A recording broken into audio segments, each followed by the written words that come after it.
Coucou les amis, j'espère que vous allez bien. Coucou Maïté, coucou Pascal, coucou Céleste, coucou Carole, coucou Butterfly. J'espère que vous allez bien les amis. En fait, on va faire ce soir, on avait organisé donc avec Lisa un live spécial vie antérieure pour essayer de discuter un petit peu sur tout ce qui concerne en fait les vies antérieures. Donc, je me suis dit que ça serait sympa en fait de faire un petit live de discussion en cas où vous avez des petites questions par rapport à ce domaine-là. Donc, normalement, Lisa, elle devrait venir. Donc, je ne sais pas à quelle heure elle va venir exactement, vu que je n'ai pas réussi à l'avoir au téléphone. Donc, on va commencer un petit peu sans elle au début. Puis après, bah, si elle vient, bah, on lui proposera de venir. Coucou Françoise, coucou Brigitte, ça va les amis? Coucou Pascal. Donc, on va un petit peu parler en fait de liens karmiques, de problèmes, tout ce qui concerne donc en fait eh ben, sur les vies antérieures, les blocages karmiques, les liens karmiques, pourquoi on doit connaître ses vies antérieures, à quoi ça sert, les dettes karmiques. On va essayer de regarder un petit peu ce que c'est. Donc là, j'ai fait des petits mémos en fait pour vraiment vous dire exactement ce que c'est. Donc, en fait, les dettes karmiques. Donc, je vais essayer de voir avec vous, en fait, les dettes karmiques. Donc, pour moi, une dette karmique, en fait, c'est en fait, par exemple, quand on est dans une vie antérieure, des fois, on promet des choses. Coucou Clotilde, coucou à Dominique.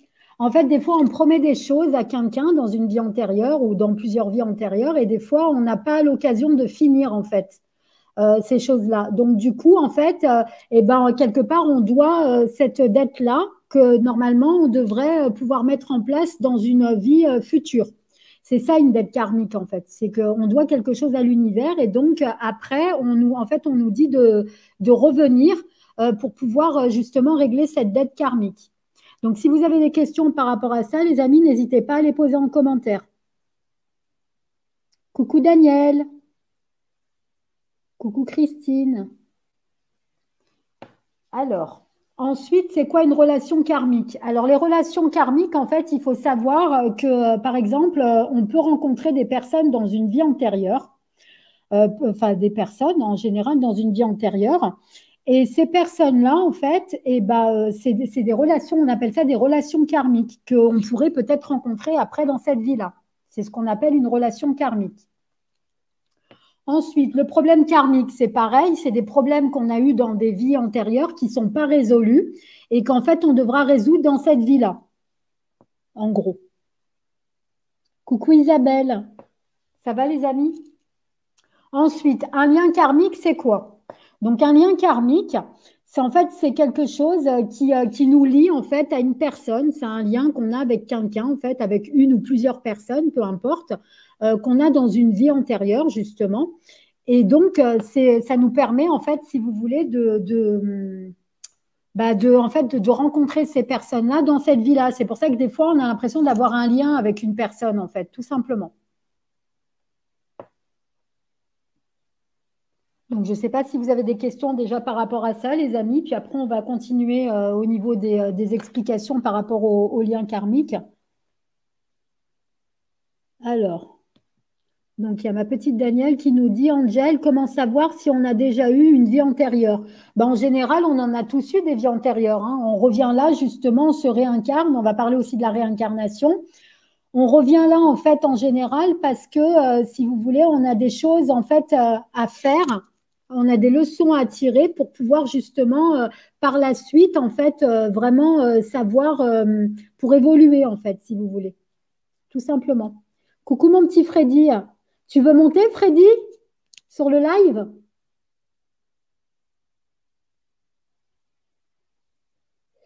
Alors, ensuite, il y a notre petite Viviane. Comment reconnaître un lien karmique? Ben, en fait, c'est simple, c'est parce qu'en fait, tu as une connexion particulière avec une personne. Ou ça peut être aussi un lien par rapport à un lieu aussi.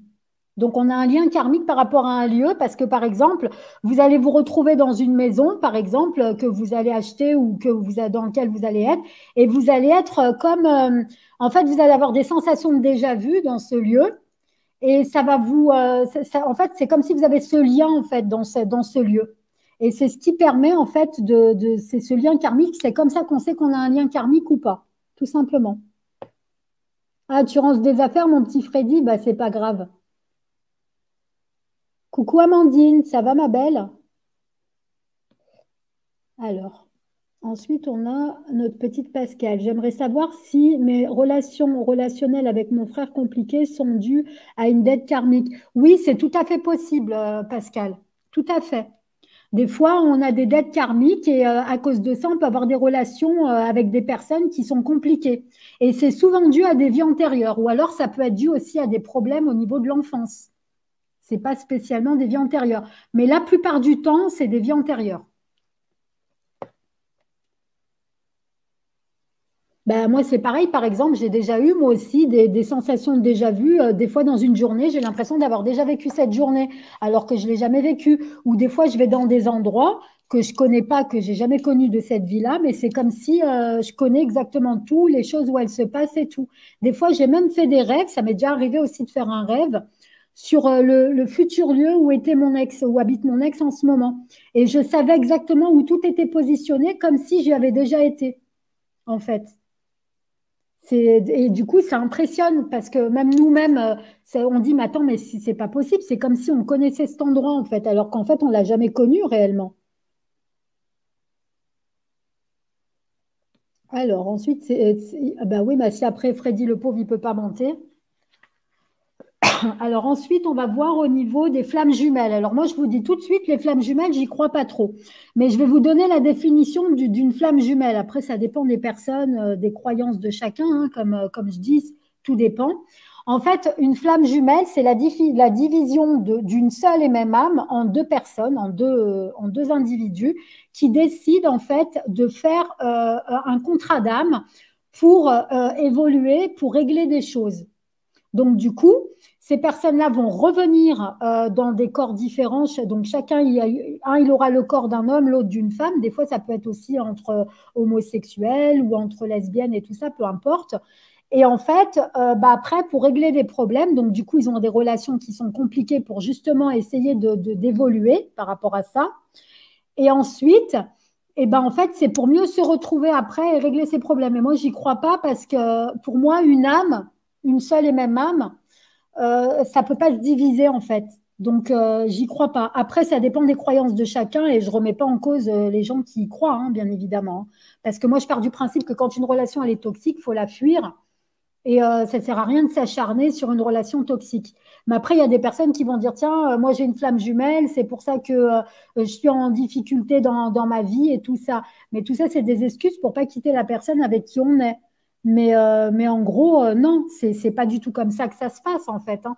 Donc après, ça dépend des croyances de chacun. Encore, j'ai demandé cette question parce que je me suis souvent posé la question, est-ce que oui ou non la flamme jumelle existe? Donc j'ai demandé à mon guide m'a dit non, ça n'existe pas.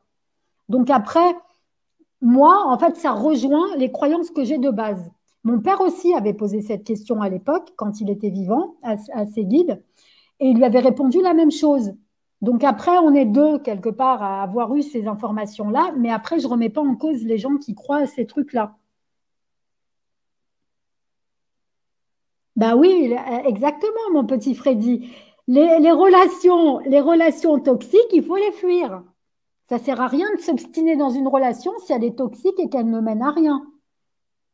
C'est ça, en fait, qu'il faut voir. C'est pour ça que moi, j'y crois pas au. Pour moi, une âme, elle est unique, elle est propre et elle n'a pas à se diviser en deux pour rentrer dans le corps de deux personnes et pour faire des choses pour l'évolution de l'âme et tout. Mais après, ça, c'est la définition propre de toutes les personnes qui croient à ça. Mais moi, je ne remets pas en cause les personnes qui croient. Encore une fois, chacun ses croyances.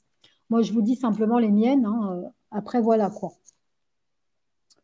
Alors, ensuite, comment savoir quel problème on doit régler dans notre vie présente? Bah, justement, en fait, c'est là où c'est important de connaître ses vies antérieures. Parce qu'en fait, les vies antérieures, je vais vous dire déjà la différence entre une consultation, pourquoi on fait une consultation de vie antérieure, de découverte de vie antérieure, et pourquoi on fait une consultation de voyance.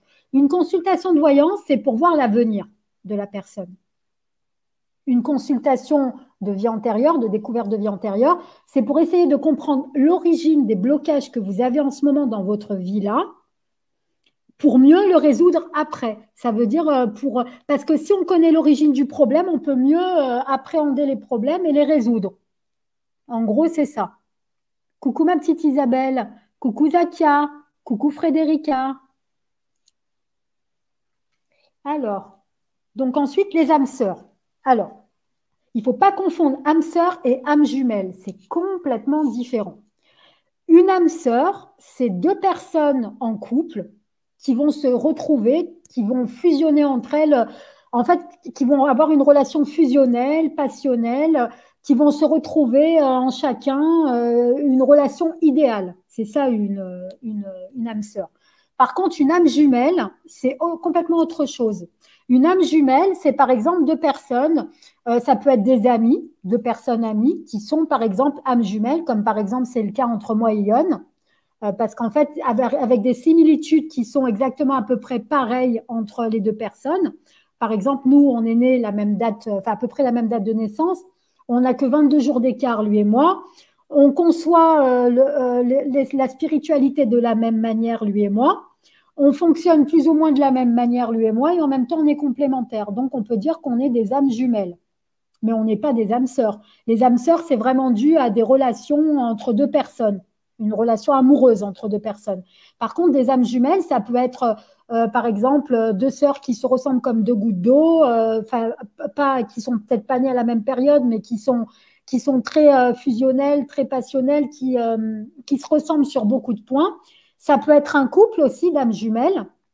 Ça peut être aussi des amis entre eux. Donc, en général, c'est spirituel et émotionnel. On se ressemble vraiment comme deux gouttes d'eau.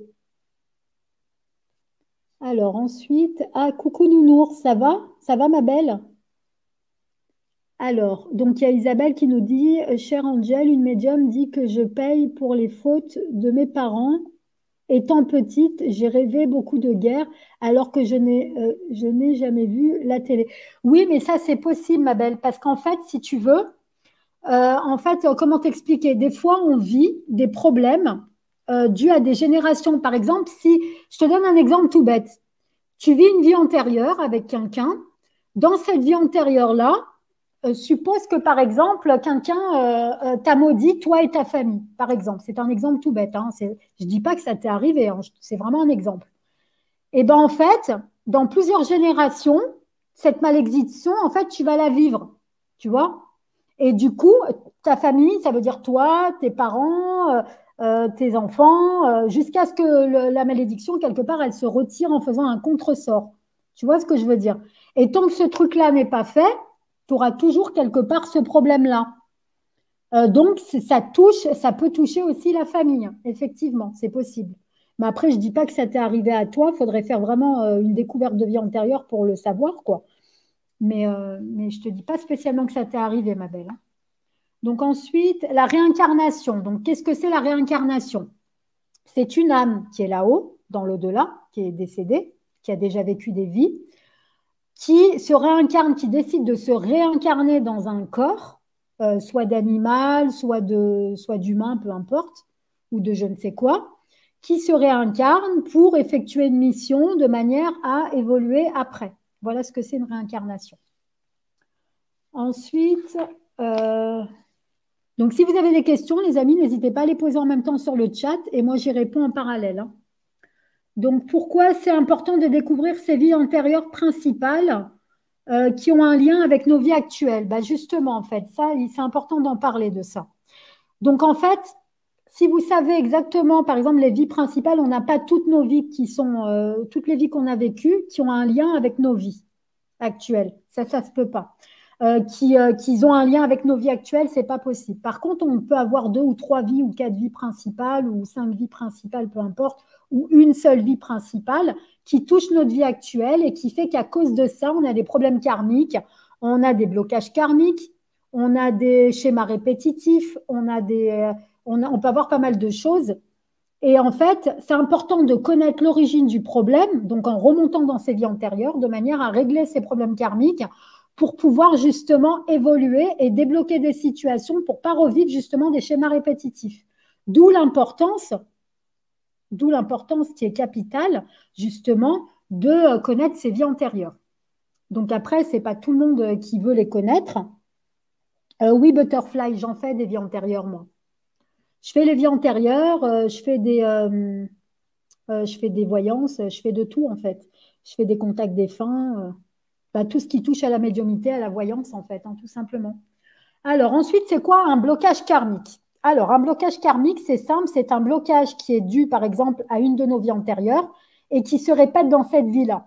Donc, ça veut dire, par exemple, on peut avoir tout le temps, depuis qu'on est né, par exemple, des problèmes d'argent. C'est-à-dire, nos parents, ils ont eu des problèmes d'argent. Nous, on a des problèmes d'argent. On n'arrive pas à subvenir à nos besoins. On a toujours ces schémas répétitifs. Ou alors, ça peut être dans le sentimental. On rencontre tout le temps des personnes toxiques. Donc ça, c'est un problème, un blocage karmique. Donc des fois, ça peut être dû justement à un blocage au niveau d'une vie antérieure. Alors, très bonne question. Comment enlever un blocage karmique? Tout simplement en connaissant l'origine du problème, déjà, en connaissant ses vies antérieures, qui bloquent justement cette vie-là, pour pouvoir justement après résoudre. Alors, comment on fait pour découvrir ses vies antérieures? Il y a plusieurs solutions possibles. Je vais vous donner les solutions possibles. On peut faire en fait, comment on appelle ça, avec un hypnotiseur en fait, tout simplement. Ça veut dire on va faire par exemple un hypnotiseur qui va nous donner en fait, qui va remonter dans nos vies antérieures. Et en fait, c'est nous en fait qui allons remonter dans nos vies antérieures. Par exemple, si on demande à l'hypnotiseur de nous hypnotiser, c'est nous qui allons vivre en fait cette vie. C'est pas le médium, c'est pas l'hypnotiseur. C'est votre âme à vous en fait quand vous allez consulter qui va justement régler ce problème, qui va essayer de remonter dans les vies antérieures pour essayer de comprendre l'origine du problème. Mais par contre, il ne faut pas prendre n'importe qui comme hypnotiseur. Il faut prendre des hypnotiseurs qui sont spécialisés dans les vies antérieures. Ça, c'est très important. Ensuite, il y a une autre possibilité, passer par des médiums qui, c'est eux, avec leur flash, avec leur ressenti, qui régressent dans le temps, qui vont à travers des époques pour essayer de connaître les vies antérieures qui bloquent votre vie actuelle, qui peut se faire entre 45 minutes, voire 1 heure et demie, suivant le problématique de la situation. Et dans ce cas-là, c'est le médium lui-même qui va faire justement qui va remonter dans le temps. Ça peut être aussi, comment on appelle ça? Ça peut être aussi par méditation guidée. Mais ça, je vous le déconseille parce qu'en fait, vous n'êtes pas surveillé par un professionnel, vous le faites de chez vous directement tout seul et c'est pas très bon. Il vaut mieux que vous soyez surveillé par quelqu'un pour faire ça. Donc, en gros, c'est ou l'hypnotiseur qui peut vous le faire, ou alors simplement un médium qui serait spécialisé. Mais ne vous amusez jamais à faire ça tout seul chez vous, hein. Je vous le déconseille, les amis, hein. Ensuite, il y a une autre question qui est importante. Alors, je vais essayer déjà de répondre à... Alors, faites-vous des déblocages à distance? En fait, moi, c'est tout par téléphone. Ça veut dire en fait que moi, je fais des consultations par téléphone. Par exemple, je donne le rendez-vous directement à la personne. Et puis ensuite, par exemple, si la personne, elle veut découvrir ses vies antérieures, et moi, en fait, je vais essayer de régresser dans le temps. Par contre, ça, je le fais en médiumnité pure. J'allume les bougies, je me mets dans des situations, dans un mode de méditation. Et ensuite, mais ça, je le prépare à l'avance, avant le rendez-vous, pour pouvoir être vraiment prête au moment du rendez-vous. Et quand ça arrive le rendez-vous, après, je vous dis ce que je ressens, ce que je vois et tout simplement. Des fois, je peux même le faire un petit peu avant pour vous répondre à des questions, mais en général, je le fais toujours pendant la consultation parce que je trouve que c'est quand même important que la personne, elle voit vraiment les détails. Ma petite Danielle, pour l'instant, j'ai arrêté provisoirement, comme tu le sais, les consultations privées. Je reprendrai peut-être en septembre 2023, mais ce n'est pas sûr parce qu'en fait, ça va dépendre de la vente de la maison de ma mère, en fait. Tout dépendra. Alors, il y a ma petite Céleste qui nous dit, j'avais consulté un astrologue karmique. Ça, après, c'est possible. Après, il y a plusieurs méthodes différentes pour voir les vies antérieures. Moi, je vous dis celles que je connais, mais je suis sûre qu'il doit y en avoir d'autres aussi qui sont très bien et qui pourront vous faire remonter dans le temps aussi, hein. Pour ça, il n'y a pas de souci. Alors, ma petite Céleste qui nous dit, recoucou Angel, dans ma vie passée, j'étais apparemment un homme intolérant et autoritaire et je suis revenue en femme pour apprendre la tolérance et le lâcher-prise. Bah oui, donc du coup, ça t'a permis justement de connaître un petit peu ce que tu as vécu pour pouvoir justement savoir ce que tu dois travailler dans cette vie-là pour ne pas reproduire les mêmes schémas, tout simplement. Donc, c'est intéressant, ça aussi. Donc là, moi, je voulais aussi vous parler des phobies. En fait, si, est-ce que ça a un lien avec des vies antérieures? Par exemple, quand on a la peur de l'eau, la peur du feu. Alors, en fait, il y a deux possibilités possibles. Donc, en fait, les phobies, il faut savoir que soit c'est dû à quelque chose qui nous a traumatisé dans une vie antérieure et que c'est tellement traumatisant que c'est resté dans notre mémoire karmique et à cause de ça, et ben justement, en fait, on a tout le temps ces phobies de l'eau ou des phobies du feu ou de je ne sais quoi. Ça peut être aussi, ça peut être aussi par rapport à notre façon d'être décédé. Par exemple, on peut très bien être décédé tout simplement comment on appelle ça, mort brûlée par un incendie ou alors mort de noyade. Et c'est quelque chose qui nous a tellement marqué que du coup, en fait, on a ces phobies-là. Par exemple, quand on a la peur de l'araignée, ça peut être quelque chose qui nous a traumatisé dans une vie antérieure, ou ça peut être une piqûre d'araignée de l'époque qui nous a tués, par exemple avec cette piqûre d'araignée. C'est des exemples tout bêtes. Et c'est pour ça qu'on en fait des grosses phobies en ce moment et tout. Après, il y a des personnes, ils n'en ont pas peur, hein. Mais il y en a, voilà quoi. Ensuite, peut-on consulter sans raison les annales akashiques? Alors ça, c'est important d'en parler parce que faut savoir que les annales akashiques, il ne faut surtout pas les consulter sans raison valable et sans motif précis, détaillé.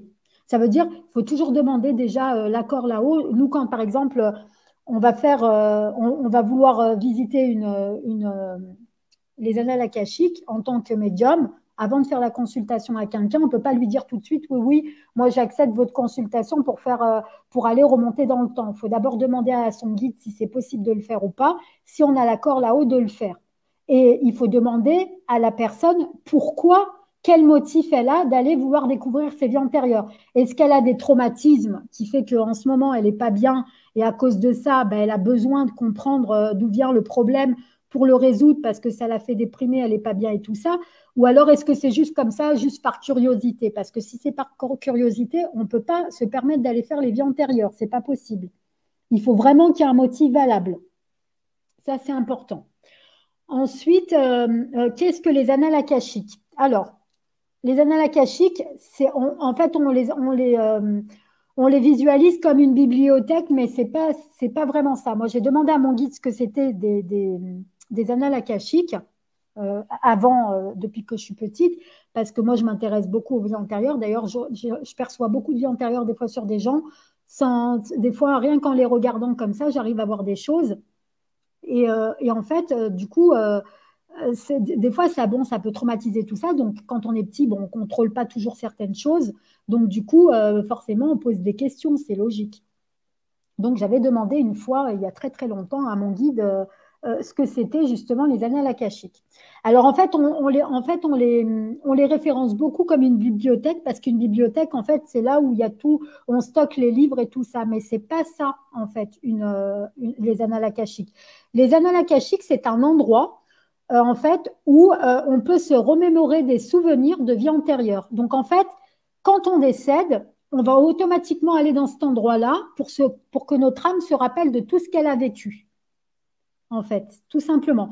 Et si, par exemple, on doit connaître les vies antérieures en médiumnité pure, ça veut dire en médiumnité sans support, juste avec la clairvoyance et la clairaudience et tout ça, dans ce cas-là, on va utiliser en fait comment on appelle ça? On va utiliser en fait, on va demander l'accord pour pouvoir accéder à cet endroit pour essayer de se remémorer, pour voir des choses, des éléments qui se sont passés, des souvenirs qui se sont passés pour que nous, on les voit en fait, on les ressent en médiumité. Et en fait, il faut toujours demander d'abord l'accord avant à son guide avant de faire ça. On ne peut pas se permettre de faire ça comme ça, n'importe comment. Personne n'accède comme ça, n'importe comment, en fait, à ces endroits-là. C'est très compliqué. Il faut d'abord demander les accords. Et pas seulement qu'à son guide, hein, à des personnes même encore plus haut que ça. Donc ensuite, donc ça, on avait vu ça. Et puis après, donc au niveau des... En fait, je voulais aussi vous parler, quand on fait des lives vie antérieure, pour découvrir ces vies antérieures, pourquoi on a besoin en fait des oracles. Alors, il faut savoir en fait que les oracles, c'est pas ce qui fait la voyance dans les vies antérieures. En fait, ça nous sert simplement de canaliseur, en fait, de canalisateur, ou je ne sais pas comment on dit ça, pour, en fait, pour arriver en fait, à canaliser les messages, les ressentis qu'on a, les flashs, en fait, pour voir des choses. Mais ça ne fait pas la voyance. Ça veut dire que c'est pas, par exemple, on va voir une carte de pirate, par exemple, que ça veut dire que c'est pirate. En fait, on va voir des flashs, des ressentis, on va voir de la clairaudience, des choses comme ça. Et des fois, on ne trouve pas les mots justes. Et en fait, la carte, elle va nous aiguiller sur une chose en particulier qui fera que ça va nous donner des éléments supplémentaires dans notre clairvoyance ou dans notre clairaudience pour vous dire certaines choses, en fait, par rapport à ça. Par contre, en médiumnité, au niveau des consultations de voyance en privé, on n'utilise pas de cartes. Parce qu'en fait, on va faire directement, on va remonter au niveau des mémoires karmiques et tout, pour essayer de voir les choses. Mais là, en fait, on le fait souvent dans les lives, parce que dans les lives, il y a beaucoup de monde. Ça demande énormément d'énergie, ça puise énormément. Et du coup, on est tellement fatigué qu'après, on n'y arrive plus, tout simplement. Donc, ça sature les facultés. Parce qu'il faut savoir que ce n'est pas comme la voyance. La voyance, par exemple, vous allez simplement voir sur 5 ans. Donc, là, en fait, on va voir sur les événements à venir sur 5 ans. Alors que dans les vies antérieures, c'est beaucoup plus épuisant parce qu'on va remonter dans les époques. Donc, on remonte sur pas mal de temps. Non seulement on doit régresser au niveau de votre enfance, mais ensuite, après, il faut qu'on régresse même au niveau des vies antérieures. Donc, c'est encore plus compliqué de faire comme ça. C'est pour ça que c'est difficile. C'est pour ça que, voilà, je dis, en fait, c'était par rapport à ça que je vous disais ça. Donc, après, maintenant, si vous avez des questions, les amis, n'hésitez pas à poser, puisque là, j'ai fini au niveau des thèmes. Hein. Si vous avez des questions sur ce qu'on a vu, sur ce qu'on a abordé, hein. Je vais essayer de remonter pour voir un petit peu les questions que vous avez posées. Alors, étoile, combien de temps ou d'années pour qu'une âme se réincarne? Ben ça va dépendre en fait, de votre évolution spirituelle. Tout va dépendre de votre évolution spirituelle. Si par exemple, toi, tu arrives à évoluer en étant là-haut, eh ben, on peut te le proposer dans 100 ans, dans 400 ans, dans je ne sais pas combien de temps.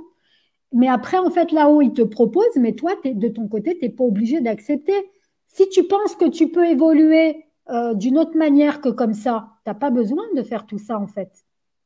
Tu auras besoin de faire ça que si, par exemple, bah, tu vois, tu n'arrives pas là-haut, en fait, à évoluer comme tu veux et que tu te rends compte que tu stagnes, là-haut, ils vont te proposer. Et si tu as envie de revenir là, tu reviens. Tu n'as pas envie, tu n'es pas obligé de le faire. Tu vois ce que je veux dire? Donc ensuite, merci ma petite Edith, t'es gentille, ma belle. Euh, Daniel, pourquoi je fais toujours les mêmes schémas dans mes relations amoureuses? Bah, tout simplement parce que tu n'as pas compris les leçons que tu en as tirées par rapport à tes échecs sentimentaux. D'où l'importance, quand on est en rupture sentimentale, de prendre du temps pour soi et de ne pas se remettre tout de suite avec quelqu'un tant qu'on ne se sent pas prêt à reconstruire avec quelqu'un d'autre et tant qu'on n'a pas compris les leçons pourquoi on s'est séparé de cette personne. Très important de bien analyser les ruptures, le pour et le contre, avant justement de décider de se remettre avec quelqu'un d'autre, de se retrouver soi-même, de ne pas tout le temps aller directement foncer tête baissée dans d'autres relations. Et même si on rencontre les personnes à ce moment-là, dire par exemple à son guide, non, c'est pas le moment de m'envoyer maintenant même la personne qu'il me faut parce que je me sens pas encore prête, j'ai pas encore assez compris le leçon. Et d'ailleurs, c'est pour ça que des fois, souvent, nos guides, en fait, ils retardent le temps des fois au niveau des rencontres, tant qu'on n'est pas prêt en fait tant qu'ils savent qu'on peut recommencer les mêmes schémas qui sont destructeurs pour nous et tout ça, et qu'on pourra peut-être ne pas le supporter dans les prochaines ruptures. Donc du coup, en fait, ils ne nous les envoient pas tout de suite parce qu'on n'est pas encore prêt, tout simplement. Alors ensuite, Certaines âmes reviennent assez vite, d'autres non. Exactement, Fatia. Exactement ça. Des fois, il y en a qui reviennent vite parce qu'en fait, bah, ils ont envie de revenir parce qu'ils n'ont pas fini la mission pour laquelle ils sont partis. Ils sont partis trop vite parce que peut-être, bon, bah voilà, ils ont eu un accident de voiture et c'est la fatalité a fait que voilà, ça peut arriver des choses comme ça. Ou, je sais pas, moi, n'importe quoi qui est arrivé, ils se sont retrouvés dans des endroits au mauvais moment, au mauvais endroit et du coup, leur mission n'est pas finie, donc ils reviennent. Ou alors, des fois, il y a des personnes qui meurent très jeunes parce qu'ils ont fini leur mission. C'était juste de revenir pour naître et pour mourir ensuite.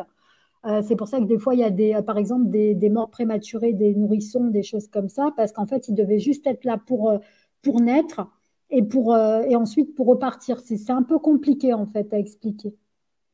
Alors ensuite, est-ce que tout le monde rencontre son âme sœur? Non, pas tout le monde.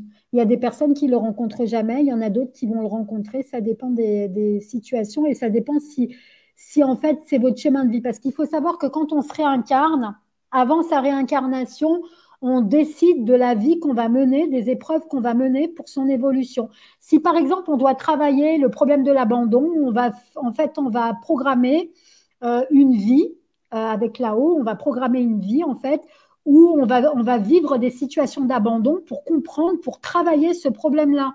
Si on en doit travailler le problème du rejet, ce sera pareil. On va revivre des situations, on va nous amener à voir des situations au niveau du rejet pour justement essayer de comprendre les leçons pour évoluer notre âme, tout simplement. Donc ça, c'est toujours pareil. C'est pas tout le monde qui rencontre son âme sœur, malheureusement. Après, il y a des personnes qui vivent toute leur vie avec des personnes par habitude et tout, et que c'est pas leur âme sœur, hein. C'est pas spécialement destiné, mais c'est juste qu'ils ont fait le choix de rester avec parce qu'il y a eu, par exemple, il y a les biens matériels, parce qu'il y a les enfants au milieu, parce que pour X ou Y raison, mais c'est pas spécialement ce qui leur est destiné de base. Après, on a aussi le libre arbitre qui interfère hein, aussi en voyance, hein. Ça, faut le savoir. Ensuite, ma petite Céleste, en tout cas, dès que tu reprendras les consultations, je te recontacterai. C'est gentil, ma petite Céleste, c'est gentil, ma belle. Merci, Angèle. Si vous pouvez avoir un créneau pour un rendez-vous, bah, pour l'instant, j'en fais pas, malheureusement. Parce que comme il y a le deuil de mon papa, je me sens pas encore prête pour. C'est très difficile pour l'instant, au niveau émotionnel et tout. J'ai beaucoup de mal. Et puis en plus, il faut que je règle certaines choses au niveau de l'appartement de ma mère. Donc c'est compliqué parce qu'après, il faut que je déménage avec elle. Enfin, c'est compliqué. Donc du coup, pour l'instant, je ne fais pas de consultation. Par contre, ma chaîne, ça ne bouge pas, ça reste pareil. Je continue de vous faire des lives gratuits. Et quand je reprendrai les consultations de voyance en privé, ne vous inquiétez pas, les amis, la chaîne, elle restera exactement telle qu'elle. Les vidéos seront pareilles, tout sera gratuit comme d'habitude.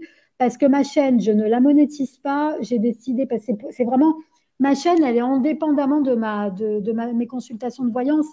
C'est vraiment pour aider les autres, pour les personnes qui n'ont pas spécialement les moyens de se payer des consultations privées et qui voudraient quand même des consultations de qualité, ils auront exactement les mêmes consultations. C'est bien pour ça qu'avec Yon, on propose en fait des lives où on reste 20 minutes pour faire gagner des voyances sans arrêt à quelqu'un parce qu'en fait, on veut vraiment que tout le monde ait la possibilité d'avoir des consultations de voyance gratuites et que pas spécialement payées. Mais ça restera même en faisant des consultations privées.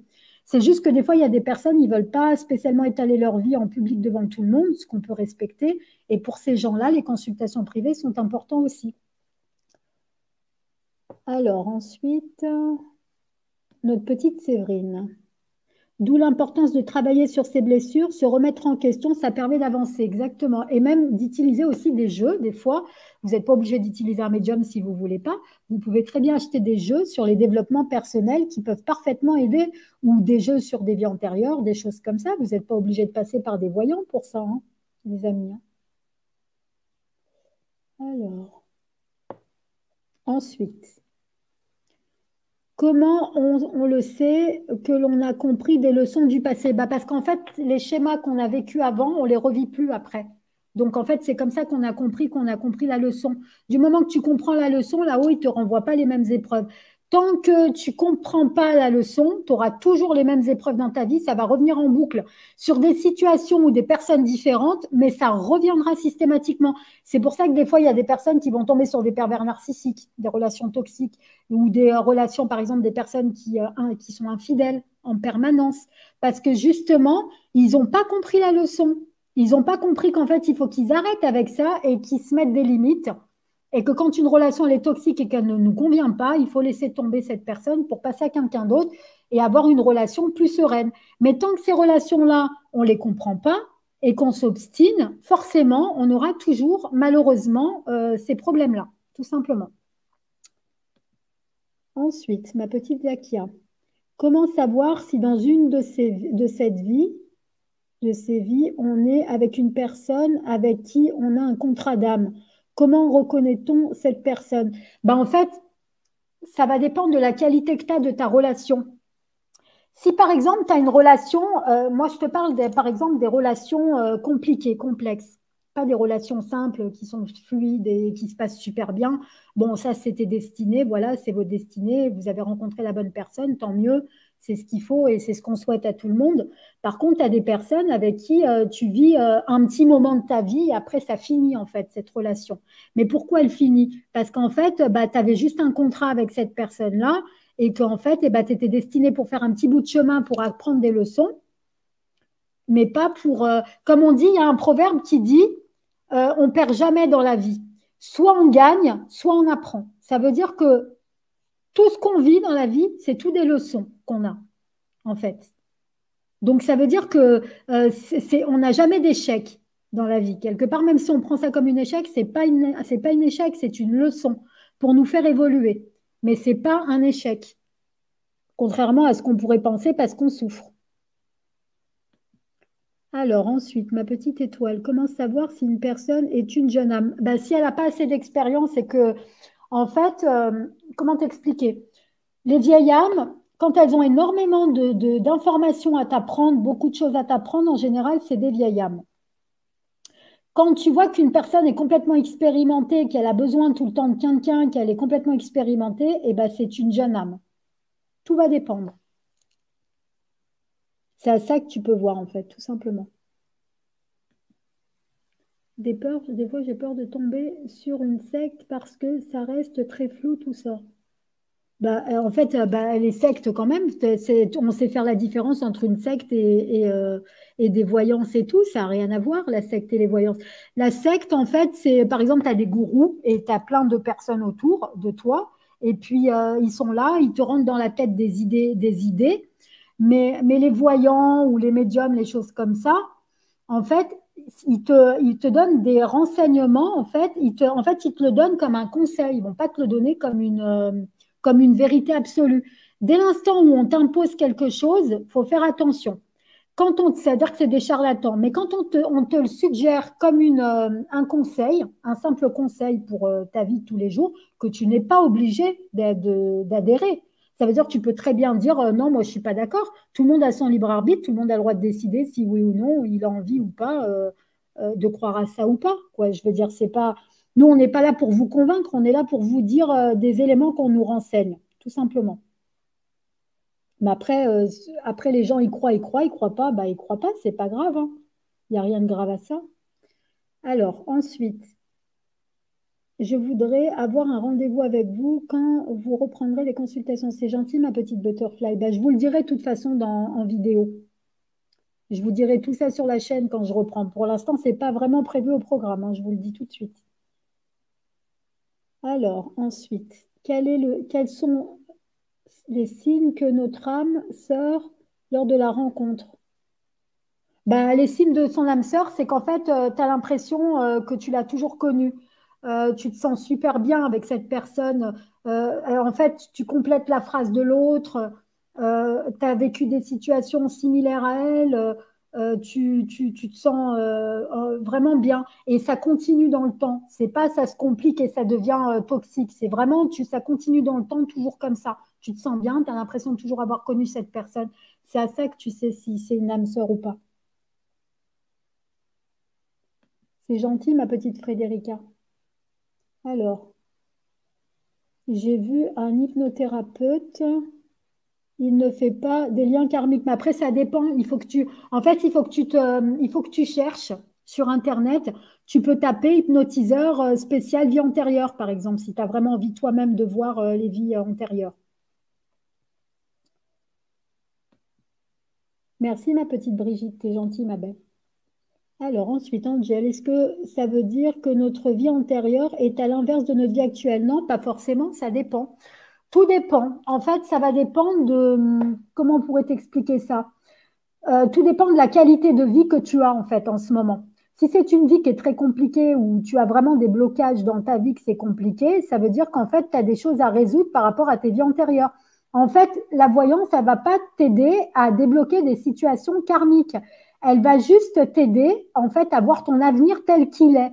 Tel qu'il est, si par exemple, tu n'aurais pas fait de vie antérieure, si tu te laisserais guider sans pour autant avoir vu des voyants. Sinon, non. Sinon, c'est différent, en fait, tout dépend. Alors,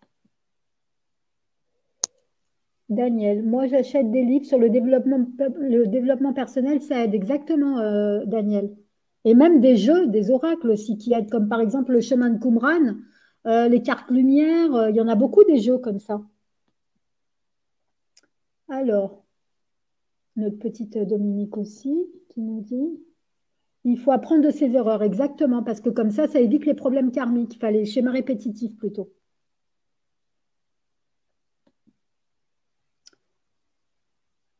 C'est gentil, ma petite Séverine, t'es adorable, ma belle. Je ne savais pas pour les cartes, la fée, en as-tu à me proposer? Bah après, il y en a beaucoup des cartes hein, qui peuvent aider. Je vous ferai une petite vidéo là-dessus, d'ailleurs, sur les cartes et tout ça. Coucou, ma petite Stéphanie, ça va, ma belle? Alors, ensuite, comment ça marche les contrats d'âme? C'est complexe. Alors, les contrats d'âme.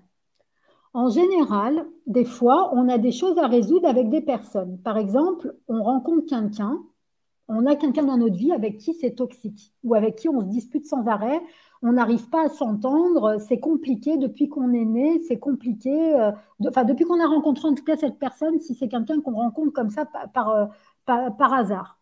C'est compliqué. D'après vous, pourquoi? Parce qu'il y a des choses à résoudre avec cette personne et que cette personne-là, vous l'avez rencontrée de base dans une vie antérieure, qu'il y a des choses qui n'ont pas été résolues et vous avez fait un contrat d'âme avec cette personne pour revenir sur cette terre pour résoudre ce problème. Et en fait, c'est dès que ça se complique avec quelqu'un, ça veut dire qu'il y a un contrat d'âme. Par exemple, vous avez une relation toxique avec quelqu'un, et ben automatiquement, il y a eu un contrat d'âme là-haut. Vous avez eu par exemple un ex avec qui c'est hyper complexe, vous n'arrivez pas à être bien avec cette personne, la personne vous trompe, elle vous ment, elle vous manque de respect, elle n'a jamais été là pour vous, mais vous persistez avec cette relation, ben, en fait, c'est pour vous dire que vous êtes quelque part en dépendance affective et que vous avez fait ce contrat d'âme avec elle pour résoudre ce problème. Et ça veut dire que dans le futur, vous ne resterez pas avec cette personne parce que justement, c'est compliqué et qu'en fait, vous devez faire en sorte de vous séparer de cette personne-là et que c'est pour ça que vous êtes revenu là. Donc, vous devez travailler votre dépendance affective. Par exemple, c'est un exemple. Ou par exemple, on a un rapport compliqué avec son père ou avec sa mère ou avec sa sœur. Et c'est comme ça depuis qu'on est né. Ben, c'est pareil. On a eu un contrat d'âme avec cette personne parce que dans une vie antérieure, on l'avait connue dans une des vies antérieures. C'était déjà compliqué dans cette vie-là. Et on devait régler ces problèmes-là avec cette personne. Donc, on s'est mis d'accord avant nos naissances respectives pour pouvoir se rencontrer dans cette vie-là pour régler ces problèmes. Mais tant que ce n'est pas réglé, eh ben, c'est compliqué. Alors, en gros, c'est ça. C'est ce que ça veut dire. Ensuite, ma petite Danielle, il y en a, ça c'est Dominique, il y en a plein, Daniel. Je te conseille d'aller dans une boutique ésotérique, et oui, ou même chez Cultura, il y a des cartes sur plein de thèmes différents. Exactement, ma belle.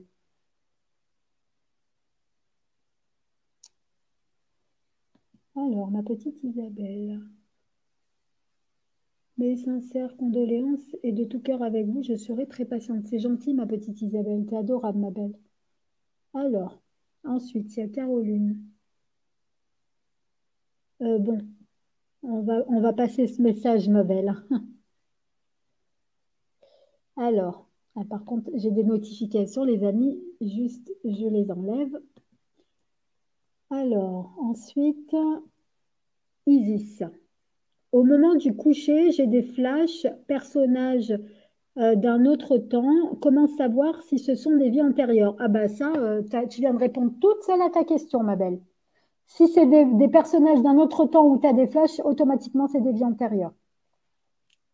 Des fois, on a des flashs en noir et blanc et on voit des lieux ou des endroits qui paraissent pas de notre époque. Et ben, c'est des vies antérieures. Moi, par exemple, une fois avec mon ex, hein, je vous raconte une histoire comme ça. Un jour, bah, j'étais avec mon ex et tout, regarder la télé tous les deux. J'étais dans ses bras et d'un coup, j'ai eu un flash et j'ai vu une de nos vies antérieures qu'on avait en commun. Et du coup, j'ai compris que c'était des vies antérieures. Et en fait, je l'ai vu, je savais que c'était lui. Je savais que c'était son âme, mais ce n'était pas son corps actuel. C'est normal parce que c'était dans le corps dans lequel il était dans une vie antérieure. Mais je savais que c'était lui. Et moi, j'étais pas du tout comme je suis maintenant. C'est normal, c'était pas mon corps. J'étais dans le corps de quelqu'un d'autre, mais je savais que c'était moi. C'était bizarre. Mais en attendant, ça m'arrive des fois des trucs comme ça. Mais c'est perturbant, hein, les amis, hein, quand ça arrive. Hein. Ensuite,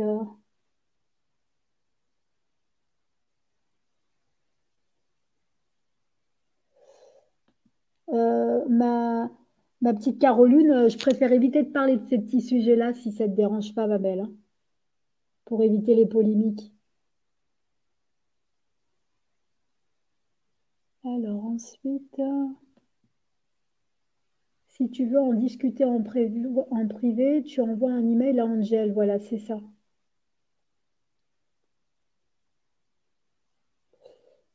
Euh, c'est vrai que c'est pas le lieu et passer le. Bah oui, voilà, c'est ça, ma belle. T'as compris. Alors. Bah oui, c'est ça. Des fois, quand on a une mère ou quelqu'un de toxique dans notre vie ou une personne avec qui on ne s'entend pas dans notre vie là, malheureusement, des fois, ça arrive. Ça arrive et ça peut poser des problèmes, et surtout quand c'est des personnes qu'on aime, comme par exemple ses parents, des frères et sœurs, des choses comme ça, c'est compliqué, quoi. Alors ensuite, merci Angel, tu es très claire et très intéressante. C'est gentil, ma belle. Alors, notre petite Viviane, les jumeaux ont-ils le même chemin de vie? Alors, il faut savoir que des jumeaux, ça reste des âmes complètement différentes, les jumeaux.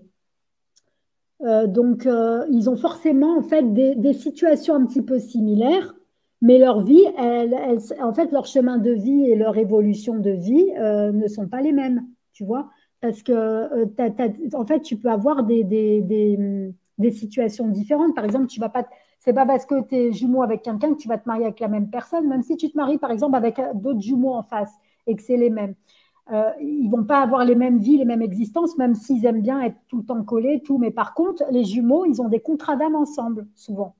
Des contrats d'âme, ils se sont réincarnés en tant que jumeaux tous les deux parce qu'ils ont un contrat d'âme, ils ont des choses à faire ensemble, à résoudre par rapport à leur vie actuelle, à leur ancienne vie, tout simplement. Ensuite, je fais ce que je veux, j'aime bien Angel et j'aime bien ses partages avec nous. T'es gentille, ma petite Dominique.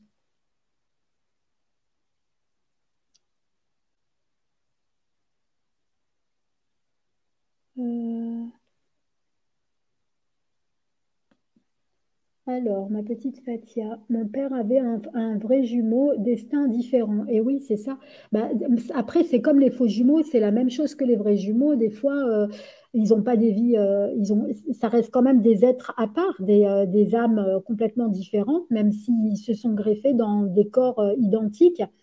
Mais ça reste des individus différents, en fait, tout simplement. Hein. Donc automatiquement, ils vont pas vivre exactement à l'identique les mêmes choses, même s'ils se marient, par exemple, avec des vrais jumeaux qui se ressemblent comme deux gouttes d'eau. Moi, j'en ai connu hein, des personnes comme ça, mais leur vie, ils vivent pas les mêmes choses à la même minute, quoi, ça veut dire.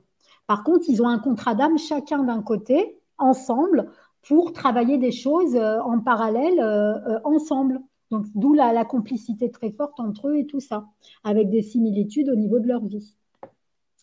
Ensuite, moi, j'attends tes oracles que j'ai achetés, oracles des messagers célestes, version intégrale des vies antérieures. Et oui, alors par contre, ma belle, pour les vies antérieures, il faut que il faut que tu prennes les blessures d'âme, les époques et les personnages, parce qu'en fait, c'est en un seul et même jeu. Mais le problème, c'est que sur MPC, j'ai pas pu mettre tout dans un seul et même jeu parce que, en fait, le dos, sinon, on n'aurait pas su si c'était des époques, On peut pas mettre 3 dos différents sur MPC, c'est compliqué sur un seul et même jeu.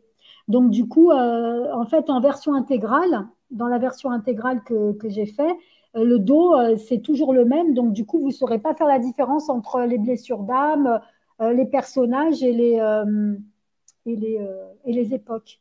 Donc, du coup, je me suis dit que j'étais obligée de les séparer en 3 parties. Mais le jeu, c'est les 3 ensemble, en fait, si tu veux vraiment faire le jeu au complet pour que vraiment il soit utile. À moins que tu utilises vraiment le jeu en version intégrale. Dans ce cas-là, tu pourras l'utiliser. Tu vois? Alors, ensuite, ma petite Isis, pourquoi on a ce genre de flash? Que viennent-ils nous enseigner? Ben, on a des choses. Soit tu as ce flash-là pour des personnes en face de toi et tu sais pour qui tu as ce flash, parce qu'on te le dit en claire audience ou on te le montre dans le flash. Ou bien c'est pour toi-même parce que tu as des choses par rapport à cette époque-là, cette vie-là, à régler par rapport à ça. Donc, du coup, on t'envoie ce flash précisément pour pouvoir régler ce problème-là. Tu comprends? Ensuite,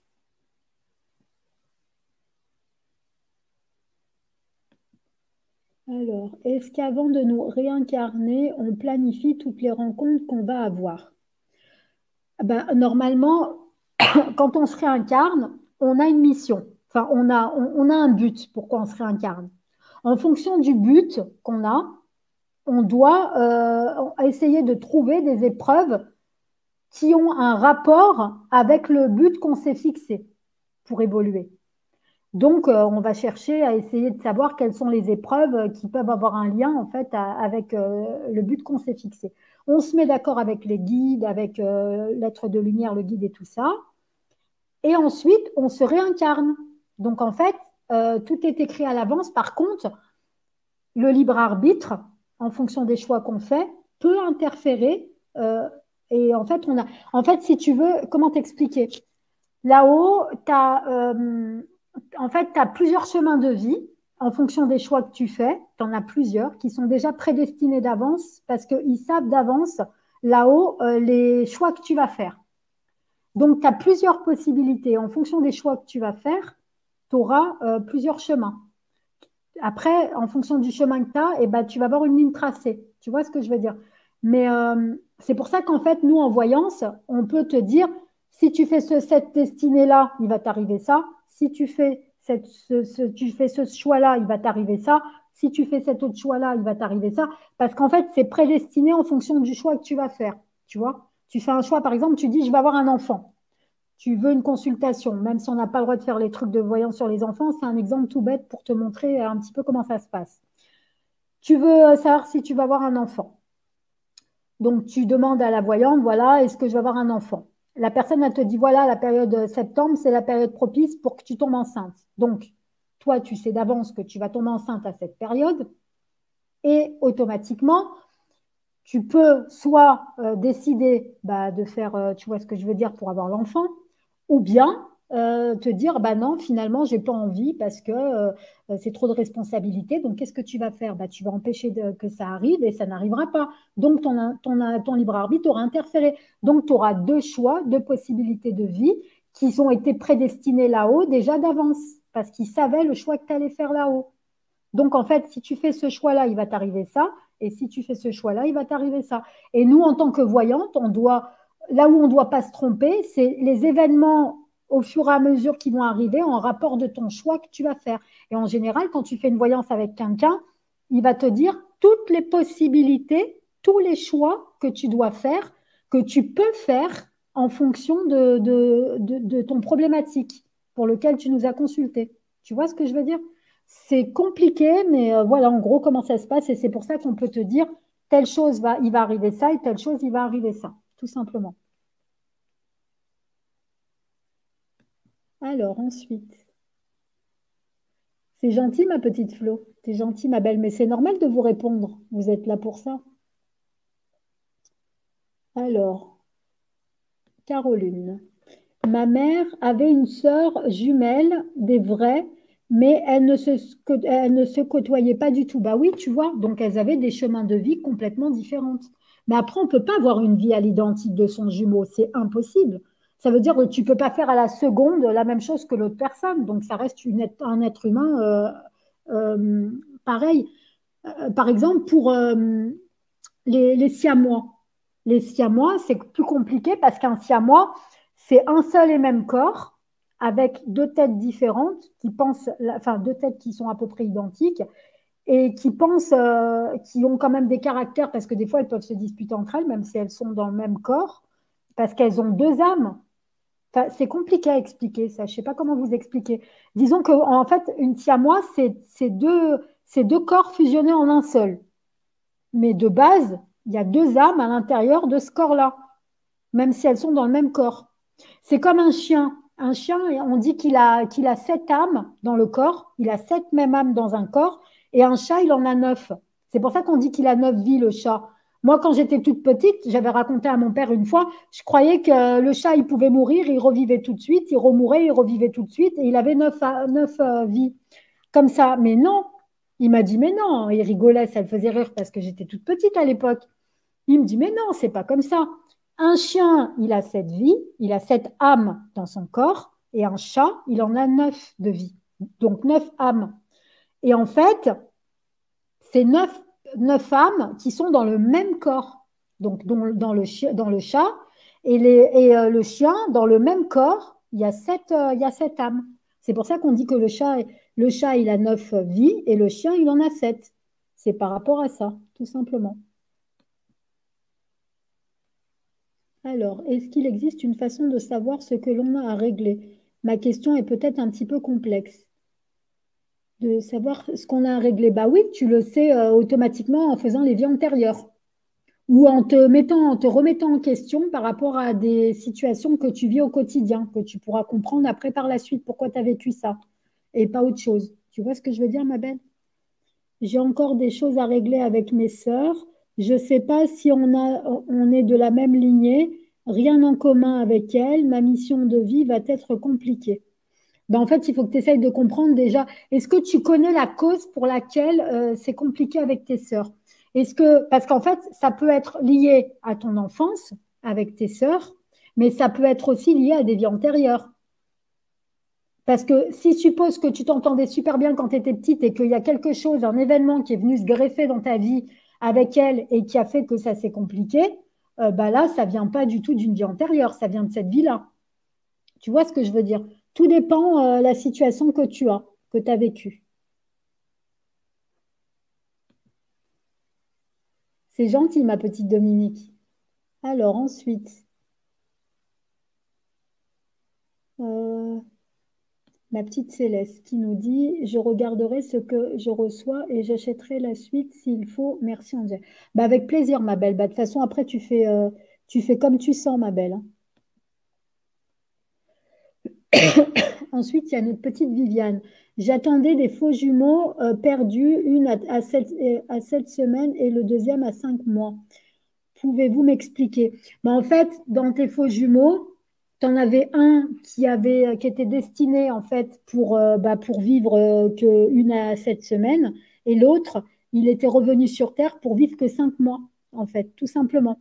Mais ça reste des individus à part, en fait, tout simplement. C'est juste ça, en fait.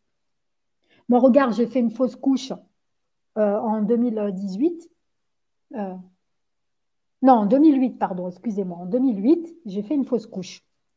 Donc, c'est-à-dire, on va dire que c'était à la période en 2008. Ouais, c'était en 2008. En 2008. Bon, bah, je suis pas forte en maths, hein, les amis. Cherchez pas à comprendre, hein, on peut pas. Donc, en gros, en 2008, j'ai vécu une fausse couche. J'ai eu la vision de ma future fille que j'ai eue là, en fait, avec une nouvelle personne. Et en fait, je sais que l'âme qui devait se greffer dans le corps du bébé que j'aurais dû avoir, en fait, il s'est greffé dans le corps de ma fille maintenant. Donc, elle m'a attendu, en fait, si vous voulez, pendant 10 ans après que j'ai eu, en fait, la fausse couche. C'est compliqué à expliquer. Mais en gros, c'est ça. En gros. Ça veut dire que des fois, il y a des âmes, des fois, le corps n'est pas viable pour X ou Y raison, parce que ça peut être la biologie, les choses comme ça. Moi, en l'occurrence, le cœur, il n'avait même pas commencé. À 7 semaines déjà, normalement, on aurait dû voir le cœur et le cœur ne battait pas. Bon, après, bon, ce que j'ai vécu, c'est traumatisant. Je ne vais pas vous rentrer dans les détails parce que je n'ai pas envie de faire pleurer non plus. Mais ça venait du corps du bébé et non de l'âme, parce que l'âme devait venir et j'aurais dû avoir cette petite à cette période-là. Mais comme le corps à l'époque n'était pas viable, du coup, ça n'a pas marché. Après, je suis tombée déprimée forcément, parce que quand on perd un enfant, même si on connaît un peu les choses, au niveau de la médiumnité, bah voilà, c'est sur le moment, ça fait de la peine parce qu'on s'est quand même attaché au bébé. Et forcément, ça nous travaille. Et voilà, en gros, c'est ça. Mais en fait, je sais que quelque part, ce qui m'a remonté le moral, c'est que le bébé, enfin l'âme de l'enfant que j'aurais dû avoir à ce moment-là, il est venu dans le corps de ma fille actuelle, enfin de ma fille que j'ai, parce que de toute façon, je n'ai pas d'autres enfants. Donc en gros, c'est ça. C'est compliqué à expliquer, mais quand on sait ça, après, eh ben, on relativise par rapport à ce qu'on a vécu.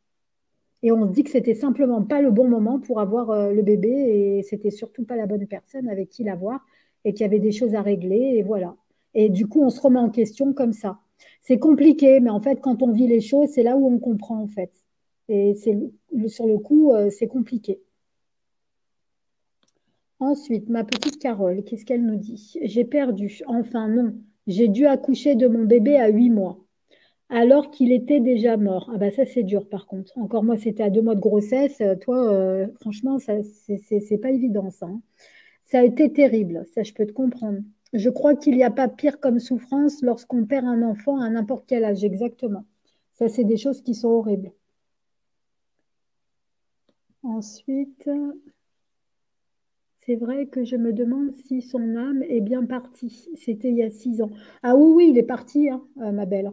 L'âme, elle est partie. Alors après, si entre-temps, tu as eu un autre enfant, bah, c'est que voilà, tu as eu un enfant, peut-être que cette âme-là, elle s'est greffée.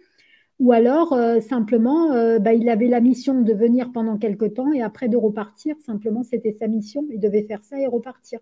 Alors après, c'est sûr que pour les parents qui vivent ça, c'est très difficile à supporter. Moi, c'est ce que je dis puisque je l'ai vécu.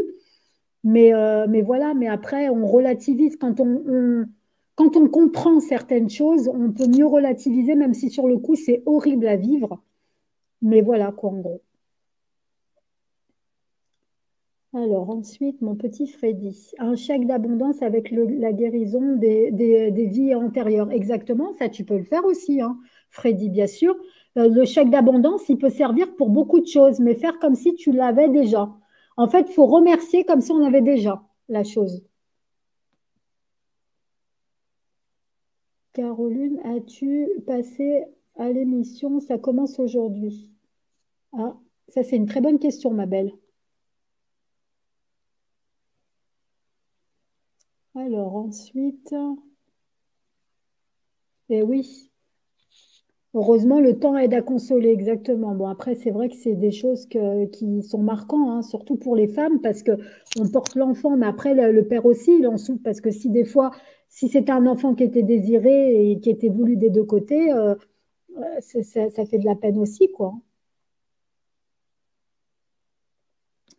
Alors, ensuite, Caroline, moi, j'ai dû arrêter la grossesse à 5 mois et demi, une partie de cœur pas formée et le liquide amniotique m'empoisonnait.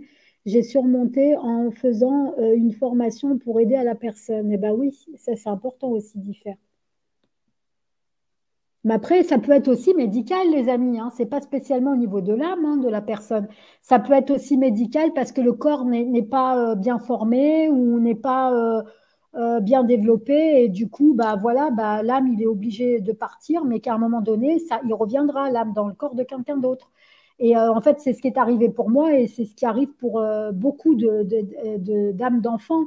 Des fois, il y a des enfants, ils partent, et des fois, il y a des enfants qu'on perd, par exemple, à 12 ans, qui ont 12 ans, 13 ans, 15 ans, 20 ans, et qui décident de se, enfin, peut-être, en tout cas, ceux qui viennent jeunes, et qui décident de se réincarner dans le corps d'un nouveau frère et sœur pour revivre avec les parents qu'ils ont eus. Donc, des fois, il y a des parents, par exemple, ils vont avoir un autre enfant des années après, alors qu'ils ont perdu leur enfant, le temps de faire le deuil, et ils vont avoir un autre enfant, mais ce qu'ils ne savent pas, c'est que l'âme de l'enfant s'est réincarnée dans le corps du même enfant. Des fois, ça arrive, ça aussi. C'est pas systématique, parce que si tu as fini ta mission, bah, ça peut ne pas arriver, mais des fois, ça arrive. Quand ils voient, par exemple, la personne, elle voit qu'on est trop de chagrin et tout, des fois, ça peut arriver, mais c'est pas systématique, hein, encore une fois, hein. C'est des choses complètement à part. Alors, ensuite,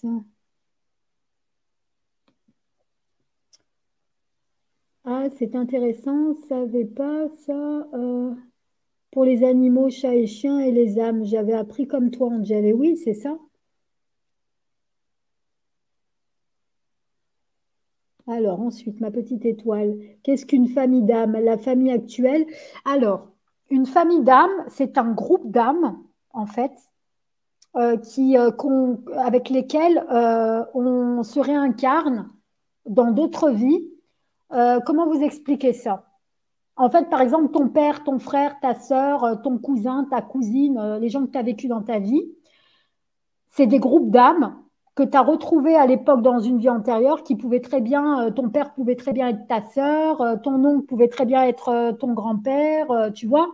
Et ce même groupe d'âmes se retrouve systématiquement dans toutes les vies, mais pas spécialement dans le même titre. Ça veut dire que c'est pas spécialement ton père, ça va pas, quand il va se réincarner, ça sera peut-être pas ton père, ça sera ton fils ou ton cousin. Tu vois ce que je veux dire? Et c'est ce qu'on appelle un groupe, une famille d'âmes en fait. Ça peut être aussi une famille, comme il dit mon guide, une famille spirituelle. Ça veut dire une famille d'âmes spirituelles qui se retrouvent dans d'autres vies et dans des vies similaires. Tout simplement, c'est pas spécialement des vies antérieures. Après, c'est encore compliqué tout ça, hein, à expliquer. Alors ensuite, on peut savoir si l'âme d'un enfant fausse couche s'est greffée dans le corps du bébé suivant. Bah oui, c'est en fait en médiumité. Enfin, moi, je l'ai su parce que je suis médium et parce qu'on m'a donné l'information et qu'on m'a montré le flash. Donc, en fait, moi, quand j'étais enceinte du bébé que j'ai eu en 2008, enfin, que j'étais censée avoir en 2008, j'ai eu le flash de ma petite fille. J'ai vu son visage. Donc, je savais que j'allais avoir une petite fille, mais je croyais sur le coup que c'était le bébé que j'allais avoir, que j'ai pas eu.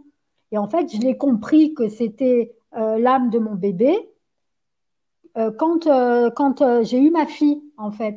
C'est compliqué à expliquer. Et en fait, mon guide m'avait dit que l'âme de ma petite fille, elle aurait dû se greffer dans l'âme du corps de l'ancien bébé.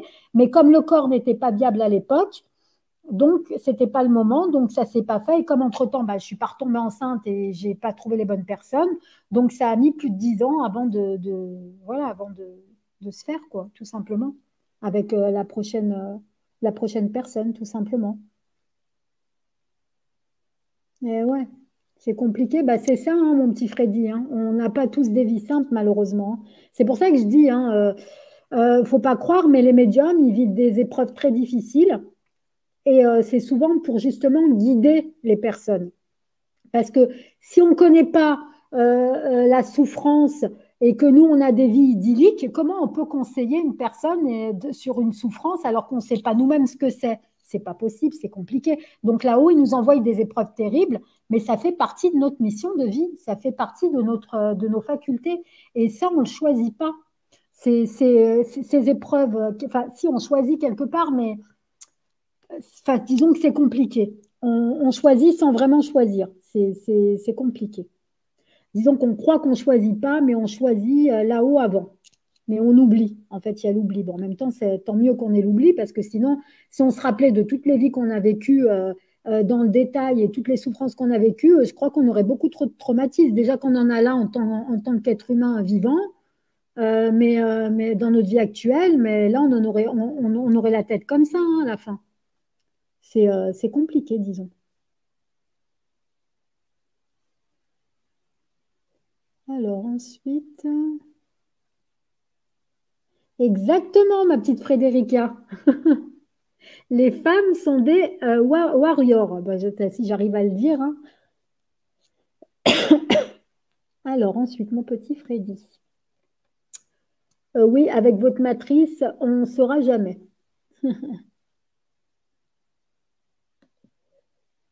Alors, que peut-on faire pour une petite âme qui est partie avant de naître? Bah, on peut faire, par exemple, une petite prière sur son autel. On lui allume une petite bougie. Bah, si, par exemple, tu avais une échographie de ton enfant, une échographie que tu as fait, tu peux très bien prendre l'image, la couper, la couper pour faire une petite photo, l'encadrer et la mettre sur ton autel avec une petite bougie et tu lui allumes des bougies. Mais après, il faut le faire au moment où l'enfant est né, mais il ne faut pas le mettre sans arrêt sur l'autel jusqu'à la fin de tes jours parce que là, tu vas déprimer. Hein. C'est pas bon de faire comme ça. Tu peux le faire une première fois si le corps de l'enfant n'est pas né. Mais sinon, c'est compliqué. Enfin, ça, après, c'est pour te permettre de faire le deuil que je te dis ça, tu vois. Mais après, une fois que tu as fait le deuil, faut pas vivre là-dedans parce que sinon, tu vis plus, quoi, si tu vis là-dedans tout le temps. Tu vois ce que je veux dire? C'est compliqué. C'est comme une personne, par exemple, qui perd un enfant et qui va mettre la photo de son enfant sur son autel en permanence. Après, c'est une manière de lui rendre hommage, d'être avec et tout, mais ça fait déprimer. Moi, je sais que quelque part, je suis pas vraiment de bonne enfin, de bons trucs. Parce que si vous voyez, regardez les amis, enfin, je sais pas si vous voyez là, mais il y a mon père avec ma mère juste au-dessus, en photo. Et en fait, je la vois en permanence et j'ai mis cette photo depuis le décès de mon père. Donc, bon, tous les matins, je me réveille et en fait, je regarde la première chose que je vois, elle est au-dessus de mon lit, enfin, en face de mon lit, je vois directement cette photo-là. Je prends conscience, c'est ma manière à moi de faire mon deuil. Et en même temps, je lui parle parce que comme pour l'instant, bah, voilà, des fois il se monte, des fois il se monte pas, c'est assez compliqué. Donc c'est ma manière à lui de lui parler, tout ça, enfin, pour faire mon deuil. Mais après, voilà, c'est pas chacun il fait son deuil à sa manière, on va dire, tout simplement. Alors,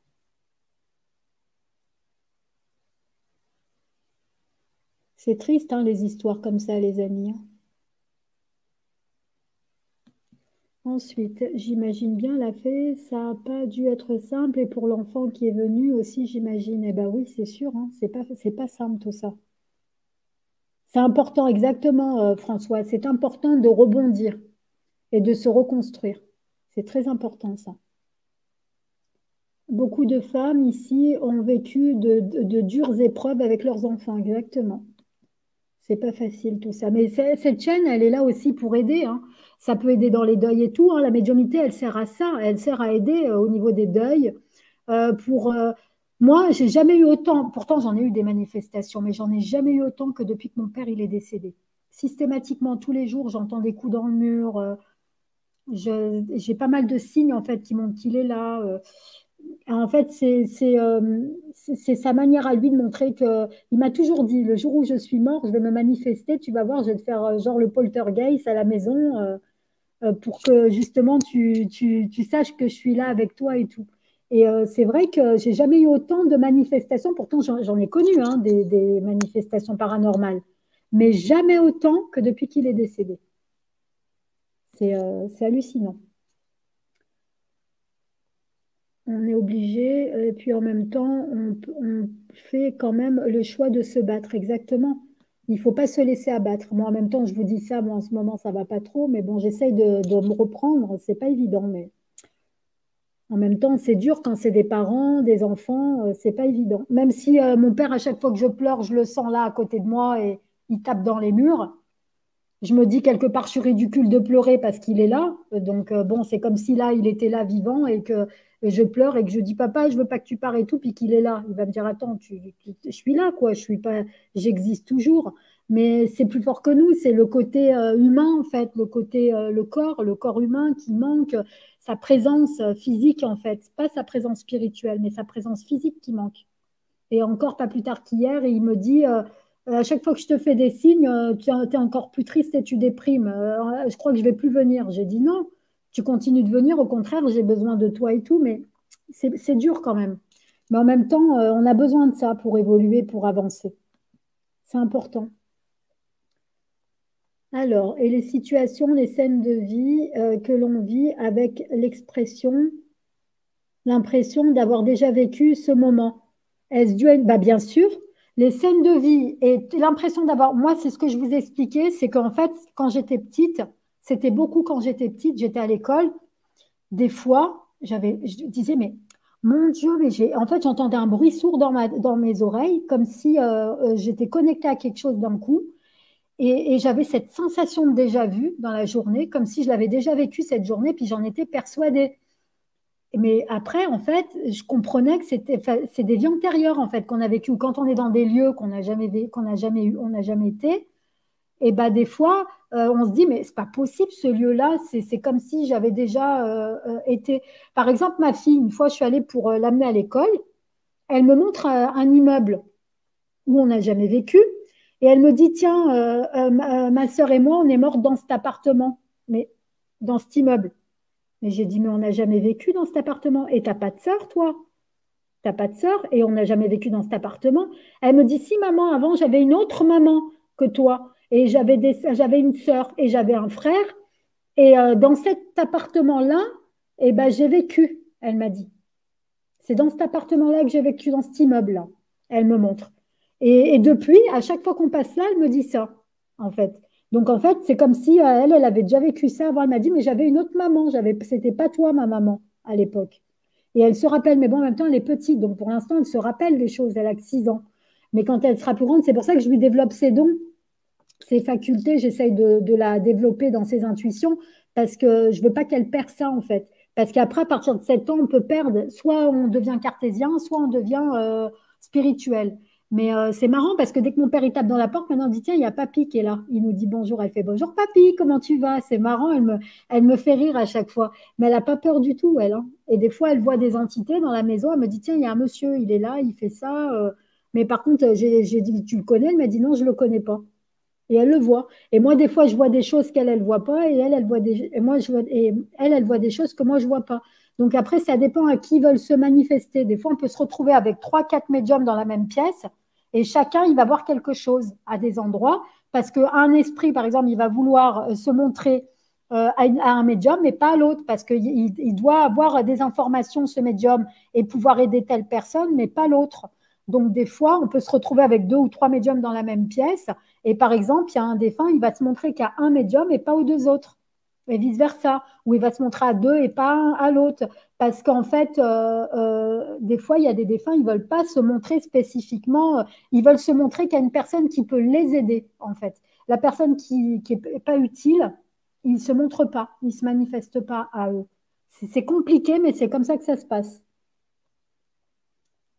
Alors, coucou ma petite Frédéric, ça va ma belle? Ensuite, il a raison, Freddy. Il faut faire une petite cérémonie des enfants non-nés. Bah, c'est lui qui m'avait donné un peu la technique là l'autre fois. J'avais parlé tout ça, on discutait ensemble et il m'avait dit que des fois c'est important pour faire le deuil. Moi, j'y avais pas pensé à l'époque parce que voilà, j'y avais pas pensé, mais j'ai fait mon deuil autrement. On me l'a fait comprendre autrement, mais après, il y a des personnes, je sais que des fois, ça peut les aider, une petite cérémonie, histoire de faire le deuil. C'est plus facile aussi. Et des fois, il y a des défunts aussi, des enfants, des tout petits, des petites âmes d'enfants qui viennent pour transmettre des messages parce qu'ils voient que dans leur entourage, ils ont du mal à accepter les décès, comme c'est arrivé au petit, comment il s'appelait? Le petit là qui était venu, le petit Thomas, voilà, c'est ça. Il était venu une fois dans le live de moi et de Yon. On faisait un live ensemble et il venait souvent. Et d'ailleurs, il s'est pris de sympathie avec ma fille parce qu'ils ont à peu près le même âge. Quand il est décédé, lui, il avait à peu près le même âge que ma fille. Donc, du coup, il s'est pris de sympathie pour elle et tout.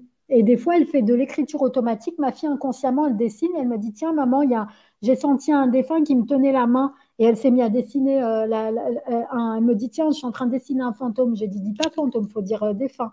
Et elle s'est mise à dessiner le défunt et tout. Et avec Yon, on est persuadé que c'est le petit Thomas qui lui guidait sa main et tout, parce qu'il disait qu'il voulait être là tout le temps pour elle et tout. Et il l'a trouvé gentil. Comme quoi, des fois. Alors, ensuite. Un enterrement des enfants qui est non, qui a pas pu naître, bah oui, c'est ça, ça lui permet, ou pour les enfants qui les fausses couches ou les avortés, bah oui, c'est ça peut aider ça. Ensuite, ce qui est pas évident lorsqu'il est mort-né, c'est qu'il n'est pas inscrit nulle part. Et oui, et, et c'est pareil pour quand tu fais une fausse couche, c'est inscrit nulle part, hein. Je l'ai écrit au crayon gris, car oui, il a existé. Bah oui, c'est normal. Pour toi, il a existé, c'est normal, c'est ton bébé. Moi, c'est pareil, hein. Moi, je dis pas, j'ai eu un enfant. Pour moi, j'en ai eu deux. J'en ai eu un qui n'a pas été jusqu'au bout et j'en ai eu un deuxième que là, ma fille, je lui souhaite la longue vie et la santé, hein. Et voilà quoi. Alors ensuite, ma petite Frédérique. Angel, comment peut-on savoir ce que l'on a à régler dû à une vie antérieure? Ben, en découvrant justement ses vies antérieures. C'est le seul moyen. Mais pas n'importe quelle vie antérieure. Les vies antérieures qui touchent nos vies principales. Pas enfin, tu vois, par exemple, qu'on a vécu et qui ont un lien avec notre vie actuelle. C'est surtout ça qu'il faut demander. Alors, ensuite, ma petite. Ah oui, il avait beaucoup d'humour, mon père. Ça, c'est sûr, hein. Par contre, il avait le caractère très franc et direct de Jordan, hein.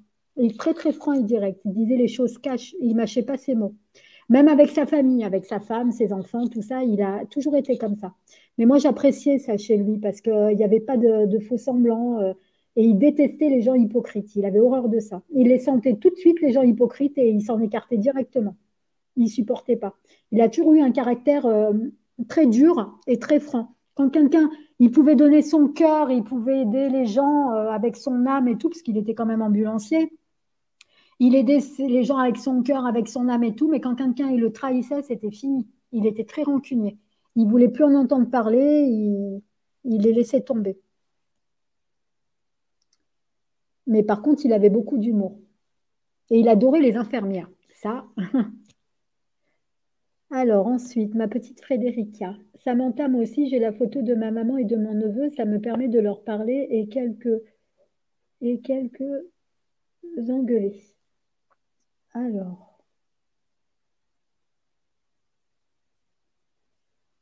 coucou ma petite Vivi, ça va ma belle? Ensuite, exactement.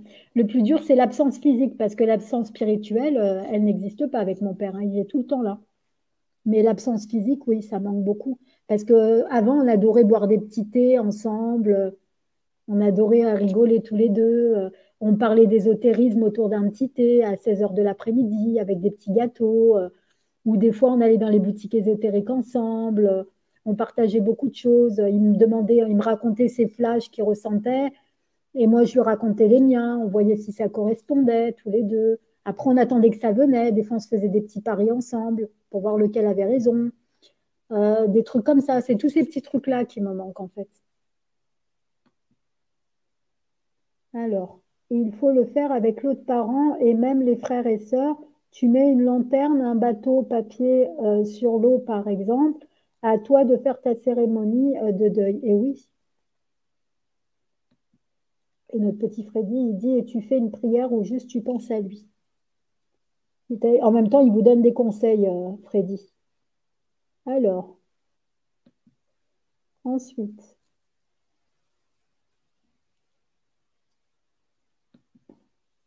c'est impressionnant ce qu'elle nous raconte. Bah, pas tant que ça, hein, ma belle, hein. Moi, ce que je dis, c'est comme mes guides spirituels, ils me le disent. Parce que moi, j'ai mon guide qui s'appelle Ludovic, pour ceux qui ne savent pas. Et j'ai une enseignante spirituelle qui est venue là depuis le mois de juin à peu près.